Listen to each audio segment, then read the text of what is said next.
В этом ролике вы увидите, есть несколько нюансов, как он отделился от нашего ходит относительно осевой люфт. Смотрим наши пыльники, очень большой зазор.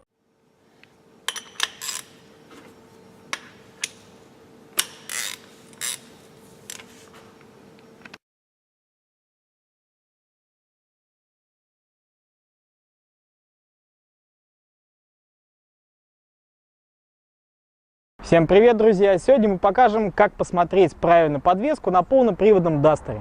Не торопимся поднимать автомобиль на подъемник, есть несколько нюансов, которые надо посмотреть на стоячем автомобиле. Конечно, мы начинаем с того, что проверяем жесткость амортизаторов и также сразу опоры передних стоек. При раскачивании автомобиля достаточно положить сюда руку, и если вы почувствуете какие-то удары, такие тычки, значит опора у вас просела и бьет по кузову. А соответственно при езде наши опоры могут издавать небольшие глухие стуки, особенно при больших перепадах кочек. От переда плавно переходим к задним амортизаторам и к задним опорам стоек. Это важно. Во-первых, убитые амортизаторы, скажем так, раскачиваем автомобиль. Мы видим, что какое-то время он у нас еще продолжает качаться. Это один из признаков того, что наши задние амортизаторы вышли из строя. Далее мы проверяем опоры задних стоек. Они у нас абсолютно такие же, как и передние. То есть нам необходимо открыть доступ до них. Для этого необходимо снять вот эту верхнюю обшивочку. Ролик, можете перейти по подсказке, ролик есть, как снять эту обшивку. Далее заглядываем вот в это технологическое отверстие для откручивания опоры. Также кладем руку на опору и стараемся прощупать небольшие удары. И раскачиваем автомобиль. По стойкам, по опорам, я думаю, понятно. Перейдем к передней подвеске. Далее все наше внимание должно быть приковано к втулкам переднего стабилизатора. Находятся наши втулки в передней части переднего колеса на подрамнике. Тут потребуется помощник, так как приходится сильно раскачивать машину вправо-влево. Вот таким образом раскачиваем и смотрим, чтобы у нас ни сама втулка относительно нашего подрамника не прыгала вверх-вниз, ни стабилизатор относительно втулки. Вот это стабилизатор. Вот эта втулка, вот это подрамник. Теперь понятно. Чтобы стабилизатор не прыгал относительно втулки вверх-вниз. Чтобы втулка относительно скобы и самого подрамника тоже не прыгала. На этом моменте очень внимательно, так как многие к нам люди приезжают, им не могли во многих сервисах найти, что стучит спереди. Как правило, этот стук, он проявляется как тоже глухие удары, глухие стуки на мелких кочках, на мелкой рябе, скажем так. Небольшая компоновочка такая. Мы проверили без подъемника втулки переднего стабилизатора. Также можно сразу и стойки стабилизатора пощупать, но, как правило, они видны на подъемнике. Опоры передних и задних стоек, передние и задние амортизаторы. Далее поднимаем автомобиль на подъемник. Подняв наш автомобиль, можно приступить к внешнему осмотру амортизаторов и обязательное внимание на отбойники. Вот мы видим, что наш отбойник здесь порван, он отделился, вот сверху у нас отбойничек, он отделился от нашего пыльника, соответственно, это не дело. Также мы поднимаем обязательно пыльник, смотрим, течет наша стойка или нет. Мы видим, что стойка у нас течет, и также здесь отсутствует защитный еще колпачок. Скорее всего, он приклеился сверху к отбойнику. Либо внутри пыльник. Нет, он здесь вылетел совсем, потому что пыльник разорван. Также еще обязательно проверяем саму пружину. Это нам очень важно, чтобы витки были в своих местах в замках, сверху и также снизу в чашке. Также не забываем обратить внимание на наличие вот этого пластикового чехольчика, который у нас одевается на пружину. Он реально продлевает срок службы пружины. Вот с другой стороны мы видим, что наш отбойник и пыльник целые, амортизатор у нас не течет. Задние амортизаторы и отбойники с пыльником смотрим по тому же принципу, они абсолютно одинаковые. Теперь смотрим переднюю подвеску остальную. Сейчас раскачиваем колесо по горизонтальной линии вправо и влево. Нас интересует только свободный ход. Поймав свободный ход колеса, смотрим на наконечник. Мы видим, что у нас кулак относительно самого наконечника ходит, а наконечник стоит. Если мы положим сюда руку, мы почувствуем, что здесь у нас бьет, здесь у нас люфт. Обращаю ваше внимание на то, что при раскачивании колеса по горизонтали смотрятся не только наконечники, а также рулевые тяги и в том числе шаровые. Шаровые мы смотрим по такому же принципу, то есть раскачивая колесо по горизонтали, шаровая опора относительно кулака у нас будет прыгать вверх-вниз. Если этого нету, обязательно еще надо взяться за рычаг двумя руками и подергать его вверх-вниз, без раскачки самого колеса. Небольших усилий достаточно будет, чтобы определить, есть там люфт или нет, даже самый малейший. Поверьте, вы почувствуете. Итак, мы определили, что у нас люфтит рулевой наконечник. Но нередки случаи, когда из-за большого люфта в наконечнике мы не видим рулевую тягу. Поэтому для наиболее точной диагностики определения рулевой тяги нам необходимо будет стянуть пыльник с рейки, чтобы добраться вот сюда вот, до этого шарика.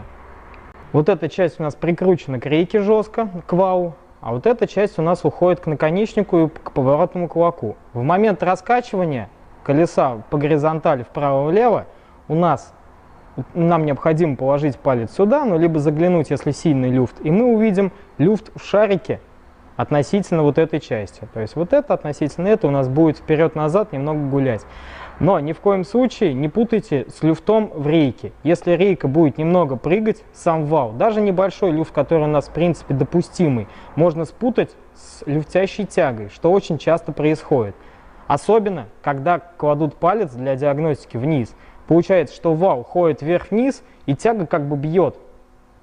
Так как она на шарнире, она бьет по пальцу. И так многие слесаря путают этот люфт рулевой рейки с рулевой тягой и меняют их просто так.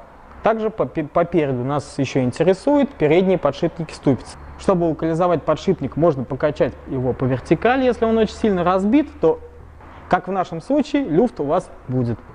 Именно по вертикали раскачиваем. Чтобы более детально убедиться, мы видим, что у нас граната, которая жестко сцеплена со ступицей, ходит относительно нашего поворотного кулака. Ну и, конечно, просто раскручивая колесо, можно услышать гул. В нашем случае мы на 100% уверены, что гул идет именно от подшипника, так как у него имеется люфт. Но если люфта нету, а гул вы слышите, во-первых, очень важно не спутать с шершанием колодок об диск, особенно если речь идет о переднем правом колесе, так как у нас правый привод, он идет либо с опорным подшипником, либо с подшипником в раздатке, что свойственно полному приводу. В нашем случае Duster, повторюсь, полноприводный, поэтому мы смотрим подшипник в раздатке. Кстати, как его поменять, у нас также есть видосик, посмотрите, по подсказке перейдите, если интересно. Итак, смотрим на правый привод, где у нас входит в раздатку. Нас интересует вот этот подшипник. Можно длинной отверткой подставить вот сюда в корпус и покрутить колесо и послушать. Если он у вас будет гудеть, то вы отчетливо услышите вибрацию, если вы даже рукой прислоните отвертку, либо ухом прислоните и услышите шуршание. Также очень важно посмотреть наличие люфта. Наличие люфта, особенно вот мы видим вперед-назад, у нас подшипник ходит. Это говорит о том, что наша линза на подшипнике имеет люфт. Также немаловажно, раз уж наше внимание приковано уже к раздатке, посмотреть подтеки сальников. Тоже частое явление на дастерах. И одна из первых признаков того, что подшипник достаточно сильно разбит, и через сальник уже уходит масло. Нас интересует вся область в районе раздатки. И там, где у нас подшипник, и на стыке раздатка с коробкой. Также немаловажно и достаточно частая поломка на дастере – это салимблоки рычагов. Во-первых, для сравнения, посмотрим, как они у нас выглядят на правом рычаге, и сразу можно посмотреть вот такой осевой люфт, чтобы у нас салимблок хорошо отыгрывал, и рычаг не смещался и не оставался в таком положении. Оба салимблока таким образом смотрим обязательно. На левом рычаге мы видим, что наш салимблок начал отслаиваться от наружной обоймы от своей, и скоро он у нас, пока он еще имеет жесткость, но скоро он у нас совсем отслоится и начнет нам давать о себе знать. Как, кстати, они проявляются. При высокой скорости, относительно высокий, км 60-80 в час, при резком торможении немного уводит руль. Это первый из признаков вышедших из строя салимблоков рычагов. Ну а также, конечно, сбитое схождение, сбитый развал, сбитый кастер. Такие более уже тонкие моменты. Ну и, конечно, так как операция по замене салимблоков не дешевая, для более точной локализации их необходимо раскачивать колесо по горизонтали, но уже не находя свободный ход, а именно вот так вот резко раскачивая колесо вправо и влево. Главное, чтобы рейка уже отрабатывала у нас. Как раскачивать, понятно, но в этот момент раскачивания нам необходимо смотреть на рычаг с обратной стороны. Раскачиваем, смотрим, как у нас себя ведет рычаг относительно подрамника. Мы видим, что соленблоки у нас отслоились, но люфта как такового нет. Можно даже положить палец. Если бы соленблоки были изношены, у нас бы вот так рычаг ходил, двигался относительно самого подрамника. Также немаловажно сразу посмотреть третью опору двигателя. Чтобы определить опору, нужно как следует просто посмотреть. Если в передней части мы видим то, что она у нас полопалась, переднюю часть хорошо видно, когда она рвется.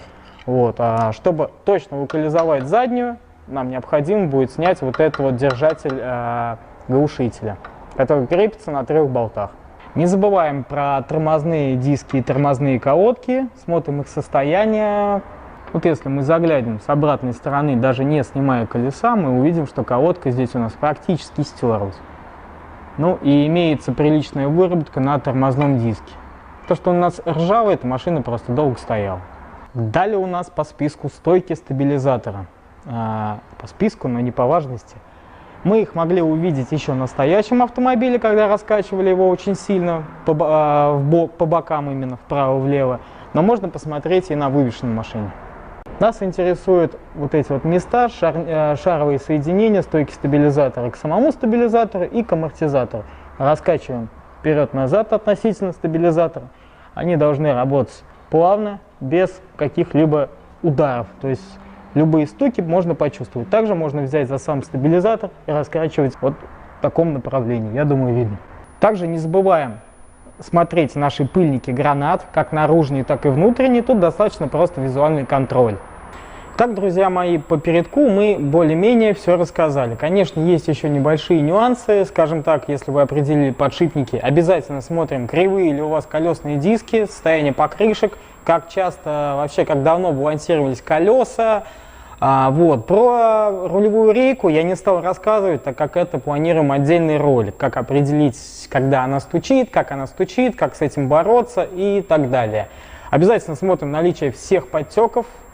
Мы снизу, поэтому смотрим все. Но ролик все-таки посвящен ходовке. Далее по списку у нас карданный вал. Смотреть кардан, в принципе, 3 основные вещи на нем. Это наличие люфта в крестовинах, которые, как я думаю, уже многие знают, у нас не обслуживаемые и, как правило, не меняемые. Смотрим просто наличие люфта кардана относительно вот этой части. В нашем случае люфт вообще минимальный. Я вот только вот еле вот разглядываю. На видео этого не будет видно. После осмотра крестовин переходим к нашему подвесному подшипнику. Нас интересует здесь сама опора, вот эта резиновая часть, удерживающая подшипник. Она не должна быть рваной, конечно же. И состояние самого подшипника. Его можно также прослушать через отвертку, как я показывал, в принципе, и подшипник раздатки. Тоже через отвертку либо чувствуем мы какую-то вибрацию, либо посторонний шум. Это просто подшипник, он тоже будет гудеть. Ну а теперь мы перейдем к нашей задней подвесочке. Начнем с более распространенных проблем по заду. Это втулки стабилизатора и стойки заднего стабилизатора. Мы берем за стабилизатор, чтобы локализовать нашу втулку стабилизатора, мы берем 2 руками за стабилизатор и просто вверх-вниз его раскачиваем. Вы почувствуете либо стук, либо увидите его. Не знаю, на кадре будет видно, что у нас ходит относительно самой втулки. Ну и также мы слышим стук. Явный, четкий, откровенный. Стойку стабилизатора, так же как переднюю, мы смотрим. То есть нас интересует шарик на разрыв. То есть вот это вот нижний и верхний. Нижний шарик относительно стабилизатора, верхний, соответственно, относительно амортизатора. Ну и также за сам стабилизатор, если мы покачаем, если будет люфт, мы его тоже услышим. Следующая наиболее частая поломка на полноприводных дастерах – это подшипник задней ступицы. Задний подшипник, если нет люфта, в принципе, достаточно сложно определить. В нашем случае можно и услышать, и увидеть люфт. Он больше проявляется по вертикали, раскачивая колесо. По вертикали. Также, если мы покрутим колесо, мы услышим гул. Но этот гул крайне важно не путать с гулом из нашего заднего редуктора. Ну и, конечно, пока мы на задней части автомобиля смотрим состояние наших сальников, все должно быть сухо, без подтеков. крышка задняя, передняя крышка, все должно быть сухое. И также, что немаловажно, посмотреть вот этот жгут на включение полного привода. Очень часто этот жгут у нас переламывает вот эту вот защиту самого жгута, как бы это странно ни звучало. Ну и, конечно, смотрим наши пыльники приводов, как внутренние, так и наружные. Любые опины, потертости, повреждения пыльника нашего требуют его замены, так как узел достаточно дорогой. Ну, теперь у нас очередь дошла до салимблоков нашей задней всей подвески. Тут у нас много салимблоков, о них можно говорить бесконечно. Скажу основное. Начнем с того, что расскажем, как они себя вообще проявляют. Так как через одну машину, если мы будем поднимать, через одну машину по внешнему виду состояние у них ужасное и можно приговаривать людей. Но важно понимать, когда их нужно менять. Первый и почти самый главный признак выхода из строя наших салимблоков – это износ резины, неравномерный, как будто у нас сбито схождение. А оно и получается у нас сбито, не только схождение, развал. У нас колеса вообще уходят из своей оси очень далеко. Но это видно только на стенде развала схождения. Поэтому не пренебрегайте тем, что нужно периодически делать прострел на стенде своего автомобиля. Посмотрим на их визуальное состояние. Во-первых, сейчас на них смотреть, в принципе, когда автомобиль висит, они никогда ровно не будут стоять. Только если вот прям мы только их заменили и поднимаем автомобиль и смотрим. Но тем не менее, покажем. Вот немного оттянув салимблок, мы видим, что он у нас весь полопался. Он у нас немного смещен. Взглянем теперь на задний салимблок, его более лучше видно. Вот взглянем на наш задний салимблок. Мы видим, что с наружной части у него вот здесь вот очень большой зазор. Да и сам весь салимблок у нас уже давно полопался. Резина просто устала от времени. Ну а салимблок вот этого вот продольного рычага, который у нас крепится к кузову через скобу, видно визуально, если он у нас порвался. Но тут надо хорошенько туда заглянуть в него. Ну и оттягивать. Оттягивать тоже видно. Смотрим обязательно с обеих сторон. Вот, допустим, на этом автомобиле, на котором я только что продемонстрировал салимблоки, пробег около 300 тысяч. И эти салимблоки прошли, ну, где-то в 2 раза меньше, то есть около 150-200. И мы прострелили этот автомобиль на стенде, мы знаем, что и развал у нас здесь ушел в недопусках, и схождение на задней оси. Резину здесь есть будет, салимблоки менять здесь надо. Также, конечно, не забываем про наши троса ручника, смотреть, чтобы оплетка была не повреждена, вовремя локализовать, если таковое имеется. Закреплен ли трос, часто достаточно они слетают, и все ленятся их просто поправить, видите, как сразу хорошо стало. Ну и последний в списке, но не последний по важности, глушитель. Обязательно смотрим состояние опор по всему нашему глушителю, но основное внимание у нас на переднюю часть. Вот эта опора у нас чаще всего выходит из строя, а еще ее я часто встречаю, что забывают прикрутить. Поэтому тоже не лишним будет проверить. Также крайне важный момент, особенно касается задней оси, проверить, не подклинивают ли наши колодки. Тут мы видим, что у нас есть небольшое заедание, но я думаю, это вызвано тем, что у нас машина долго стоит.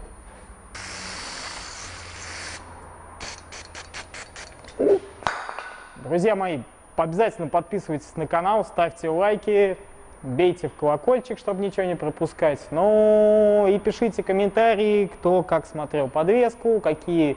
Мне больше всего важно, чтобы вы написали, у кого как проявлялись какие неисправности подвески. Всем пока!